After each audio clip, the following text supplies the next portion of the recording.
MAHALAXMI, NAMAHA. Here's like 5+ reasons why you should consider picking up a daily mantra practice. Number 1 is that this is a form of meditation. So as you chant a mantra and repeat it, you will give yourself an activity to do. This will help you deepen yourself in the present moment, become more centered. And that leads me to the second point, discipline. This habit builds discipline, and the meditation aspect of it as well does that too. So you will have to silence the monkey mind, and as you sit down and carve time to do mantra, it's very common to get distracted or have those impulses to chase and, explore this world. So discipline is really important. Number 3, very important, breath work. As you chant the mantra, you have to inhale, you have to exhale, and you end up deepening the breath. And as a result, more oxygen goes into the blood, your circulation gets better, all of your health improves, and that's really beautiful. Voice control, breath control. This is a tool to get to learn your range and your tone and start to hear yourself more. You'll be able to carry your voice more. You'll learn to love your voice more when you practice mantra. It's also a form of prayer, depending on the mantra that you use.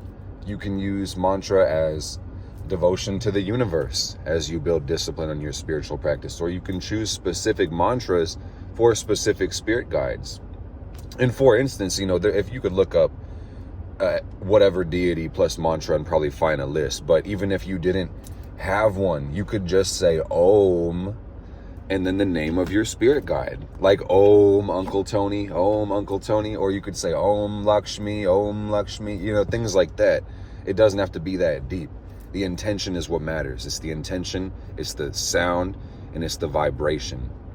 Sound and vibration are the same thing. So intention, vibration, and meaning.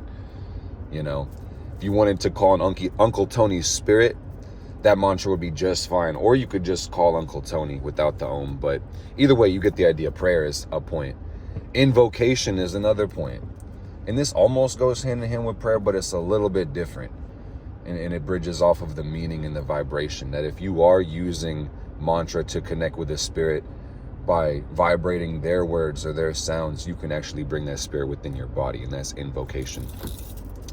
This is probably within the points, there's more points. So let's call this point number 100 in this 3-minute video. You get pretty beads, and these can be really fun to, work with.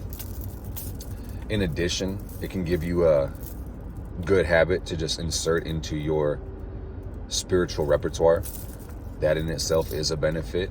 It can take you away from other maladaptive practices and habits and keep you focused on what matters.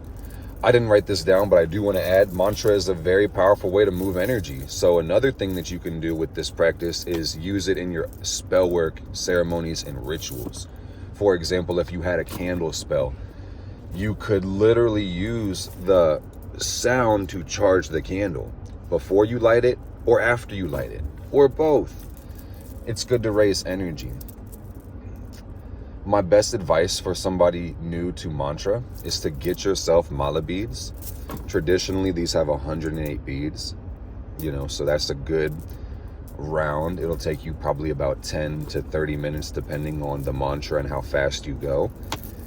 So this can be a good way to count. You can use any beads. You can use your bracelet or use a necklace or a rosary, or, even just count them in your head or write them down. But I like a mala that has some form of identifier, so you can start and finish it on the 108. I would also recommend that you keep your back straight. I would also recommend that you carve out some time, where you're not going to be disturbed or interrupted. I would encourage you also to deepen your breath as much as possible. Experiment with your vocal range, shift your pitch a little bit, and pay attention to where you feel the mantra in your body. I believe in mantra, quantity does matter on some level, and so does quality. And I think what I'm saying is the same thing.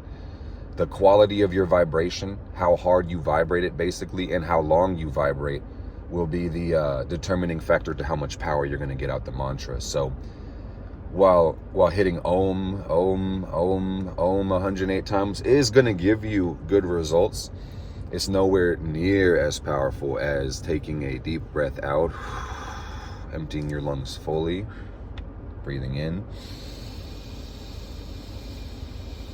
maybe with a double inhale, and saying Om.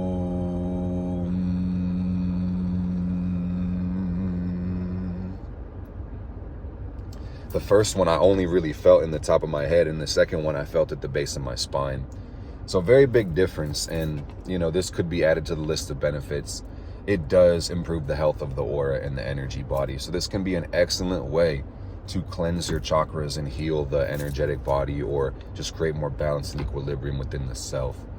And if you are doing mantra for that reason, last thing I do want to say, because I don't make this video too long, is that you can use different crystals or even your hands to direct the energy. So for example, if you wanted to use mantra to open up your heart chakra, you could hold your mala beads in one hand, and then you could put your other hand on the heart. So you're holding in the heart, you're bringing attention into the heart, and your focus would be on the heart as you do this. Or you could hold certain crystals in your hands if you want to work with their specific energetic, like this desert rose. You could use this meditation to connect with spirits and your higher self and just live your best life. I love you guys. I hope this video helps. Blessed be.